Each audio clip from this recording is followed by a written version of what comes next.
ഫേസ്ബുക്കിൽ പരസ്പരം പോരടിക്കുകയാണ് സാന്ദ്ര തോമസും വിജയ് ബാബുവും. നിർമ്മാണ പങ്കാളിത്തം ഉപേക്ഷിച്ചപ്പോൾ സാന്ദ്രയ്ക്ക് പകരം നായയെ ദത്തെടുത്തു എന്ന് വിജയ് ബാബു ഫേസ്ബുക്കിൽ എഴുതിയിരിക്കുന്നു. സാന്ദ്രയേക്കാൾ വിശ്വസ്തനാണ് നായ എന്നും വളർത്തുനായയുടെ ചിത്രം പങ്കുവെച്ച് വിജയ് ബാബു ഫേസ്ബുക്കിൽ പോസ്റ്റ് ആയിട്ട് എഴുതി. വിജയ് ബാബുവിന് പട്ടിയെ ദത്തെടുക്കാം, പട്ടി പക്ഷേ വിജയ് ബാബുവിനെ വിശ്വസിക്കുന്നതിലേ ഉള്ളൂ പേടി എന്ന് സാന്ദ്ര ഫേസ്ബുക്കിലൂടെ മറുപടിയും നൽകി. വിജയ് ബാബു മാനസിക രോഗിയാണെന്നും സഹതാപം മാത്രമാണെന്നും സാന്ദ്ര തോമസ് പറഞ്ഞു. സത്യത്തിൽ ഞാൻ അതിൻ്റെ മറുപടി ഞാൻ ഫേസ്ബുക്കിൽ തന്നെ കൊടുത്തിട്ടുണ്ട്. അദ്ദേഹത്തിനോട് എനിക്ക് സഹതാപം മാത്രമേ ഉള്ളൂ. ഇത്രയും വർഷങ്ങളായിട്ടും അദ്ദേഹത്തിന് അതൊന്ന് ചികിത്സിച്ച് മാറ്റാൻ പറ്റിയില്ലല്ലോ. അദ്ദേഹത്തിൻ്റെ കുടുംബാംഗങ്ങളെ ഓർത്ത് വിഷമം തോന്നുന്നു. അതേസമയം നിർമ്മാതാക്കളുടെ സംഘടനാ തെരഞ്ഞെടുപ്പിലേക്കുള്ള വോട്ടെടുപ്പ് 2 മണിക്കാണ് തുടങ്ങുക. ജനറൽ ബോഡി യോഗം ഉടൻ ആരംഭിക്കും.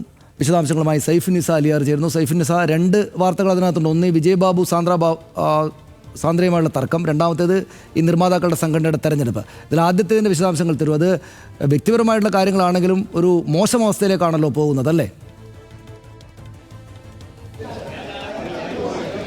സനീഷ്, തീർച്ചയായും ഈ സാന്ദ്ര തോമസും വിജയ് ബാബുവും നിർമ്മാണ പങ്കാളികളായിരുന്നു. ഫ്രൈഡേ ഫിലിം പ്രൊഡക്ഷൻസ് ഫിലിം ഹൗസിന്റെ ബാനറിൽ ഇരുവരും ഒരുമിച്ചാണ് സിനിമകൾ നിർമ്മിച്ചിരുന്നത്. പക്ഷേ ഒരു ഘട്ടത്തിൽ ഇവർ തമ്മിലുള്ള സൗഹൃദം പിരിയുകയും അതിനുശേഷം വിജയ് ബാബുവും സാന്ദ്ര തോമസും തമ്മിൽ പിരിയുകയും സാന്ദ്ര തോമസ് വിജയ് ബാബുവിന് എല്ലാ നിർമ്മാണ ചുമതലയും നൽകുകയും ചെയ്തു. പക്ഷേ പിന്നീട് ഇപ്പോൾ സാന്ദ്ര തോമസ് തെരഞ്ഞെടുപ്പിൽ മത്സരിക്കാൻ വേണ്ടി നിന്നപ്പോൾ ഫ്രൈഡേ ഫിലിം ഹൗസിന്റെ പേരെടുത്തത് ആദ്യം വിജയ് ബാബുവിനെ ചൊടിപ്പിച്ചു. പിന്നീട് വിജയ് ബാബു ഫേസ്ബുക്കിലൂടെ പ്രതികരിച്ചു. തൻ്റെ കമ്പനിയുടെ പേര് സാന്ദ്രയ്ക്ക് ഉപയോഗിക്കാനാകില്ലെന്ന് പറഞ്ഞു.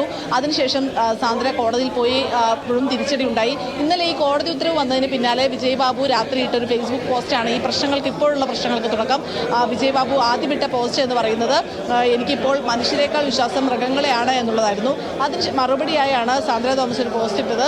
വിജയ് ബാബുവിന് പട്ടിയെ വിശ്വസിക്കാം, പക്ഷേ പട്ടി വിജയ് ബാബുവിനെ വിശ്വസിക്കുന്നതിലാണ് പേടി എന്ന് പറഞ്ഞ് സാന്ദ്ര അതിന് മറുപടി നൽകുകയും ചെയ്തു. അതിന് മറുപടി പോസ്റ്റായി ഇപ്പോൾ ഒരു വളർത്തുനായയുടെ ചിത്രം പങ്കുവെച്ചുകൊണ്ട് വിജയ് ബാബു പറഞ്ഞിരിക്കുകയാണ്. സാന്ദ്ര പറഞ്ഞത് വളരെ ശരിയാണ്, എനിക്ക് വിശ്വാസം നായ്ക്കളെ തന്നെയാണ്. സാന്ദ്ര പോയതിനു ശേഷം അഡോപ്റ്റ് ചെയ്തതാണ് ഈ നായ എന്നൊക്കെ പറഞ്ഞ് സാന്ദ്രയെ അവഹേളിക്കുന്ന തരത്തിലുള്ള പോസ്റ്റാണ് വിജയ് ബാബു ഇട്ടത്. എന്തായാലും അതിന് സാന്ദ്രയുടെ പ്രതികരണം തേടിയപ്പോൾ സാന്ദ്ര പറയുന്നത് വിജയ് ബാബു മറുപടി അർഹിക്കുന്നില്ല, ഒരു മാനസിക രോഗിയാണ് വിജയ് ബാബു. ഇത്രയും വർഷം കഴിഞ്ഞിട്ടും വിജയ് ബാബുവിന്റെ അസുഖം ചികിത്സിച്ച് ഭേദമാക്കാൻ കുടുംബത്തിന് കഴിഞ്ഞില്ലല്ലോ എന്നോർത്ത് ഒരു സഹതാപം മാത്രമാണ്. തീർച്ചയായും വളരെ കുഴപ്പം പിടിച്ചൊരു കാര്യത്തിലേക്കാണ് ഇവർ രണ്ടുപേരും തമ്മിലുള്ള ഈ വ്യക്തിപരമായുള്ള സംഭാഷണങ്ങൾ മാറുന്നത്. അതിനകത്ത് കുറച്ച് കുഴപ്പമുള്ള വാക്കുകളൊക്കെ വരുന്നു. ഇനിയും തുടരുമോ എന്ന് നമുക്ക് കാത്തിരുന്ന് കാണേണ്ടി വരും. മറ്റൊരു കാര്യം, ഈ നിർമ്മാതാക്കളുടെ സംഘടനയുടെ തെരഞ്ഞെടുപ്പാണല്ലോ, അത് വലിയ ആവേശമുള്ള തർക്കമുള്ള ഒരു പരിപാടിയായിട്ടായിരുന്നല്ലോ മുന്നോട്ട് പോയിക്കൊണ്ടിരുന്നത്. എന്താണ് അതിൻ്റെ വിശദാംശങ്ങൾ? ഇന്ന് തന്നെ അതിൻ്റെ ഫലം പുറത്തു വരുമോ? സനീഷ്, ഇന്ന് തന്നെ ഫിലിം പ്രൊഡ്യൂസേഴ്സ് അസോസിയേഷന്റെ തെരഞ്ഞെടുപ്പിന്റെ ഫലം അറിയാൻ കഴിയും. ആരാണ് ഇന്ന് പ്രസിഡന്റ് ആവുക, ജനറൽ സെക്രട്ടറി ആവുക എന്ന് അറിയാൻ സാധിക്കും. ഇപ്പോൾ ജനറൽ ബോഡി യോഗം തുടങ്ങിക്കഴിഞ്ഞു. ഇപ്പോൾ നിലവിലെ പ്രസിഡന്റായ ആൻഡോ ജോസഫ് സംസാരിച്ചുകൊണ്ടിരിക്കുകയാണ്. ആൻഡോ ജോസഫ് ഇത്തവണ ഇലക്ഷനിൽ മത്സരിക്കുന്നില്ല. ആൻഡോ ജോസഫ് തന്റെ വിടവാങ്ങൽ പ്രസംഗം കൂടിയാണ് ഇപ്പോൾ അകത്ത് നടത്തിക്കൊണ്ടിരിക്കുന്നത്. മാധ്യമങ്ങൾക്ക് അകത്തേക്ക് പ്രവേശനമില്ല. അതിനുശേഷം മറ്റുള്ളവരും സംസാരിക്കും. ഉച്ചവരെ ജനറൽ ബോഡി യോഗവും അതിനുശേഷം 2 മണിക്ക് വോട്ടെടുപ്പുമാണ് തീരുമാനിച്ചിരിക്കുന്നത്.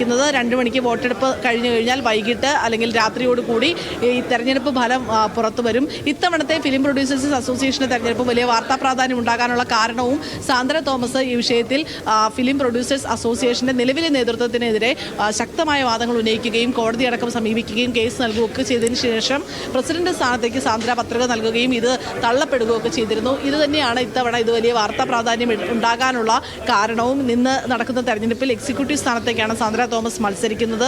എക്സിക്യൂട്ടീവ് സ്ഥാനത്തേക്ക് താൻ തെരഞ്ഞെടുക്കപ്പെടും, തനിക്ക് വലിയ പിന്തുണയുണ്ട് എന്നാണ് സാന്ദ്ര അവകാശപ്പെടുന്നത്. എന്തായാലും ഇന്ന് നടക്കുന്ന തെരഞ്ഞെടുപ്പിന് ശേഷം അറിയാം ആർക്കൊക്കെയാണ് പിന്തുണ എന്നുള്ളത്. ജനറൽ സെക്രട്ടറി സ്ഥാനത്തേക്ക് ലിസ്റ്റിൻ ചീഫനും സംവിധായകൻ വിനയനും കല്ലൂർ ശശിയൊക്കെയാണ് മത്സരിക്കുന്നത്. ലിസ്റ്റിൻ ചീഫനാണോ വിനയനാണോ ഇതിൽ നേതൃസ്ഥാനത്തേക്ക് വരിക എന്നുള്ളതൊക്കെ നമുക്ക് അടുത്ത മണിക്കൂറുകളിൽ അറിയാൻ സാധിക്കുകയുള്ളൂ. ശരി, അപ്പോൾ ബന്ധപ്പെട്ടുകൊള്ളാം. അടുത്ത മണിക്കൂറുകളിലും അങ്ങോട്ട് വരാം.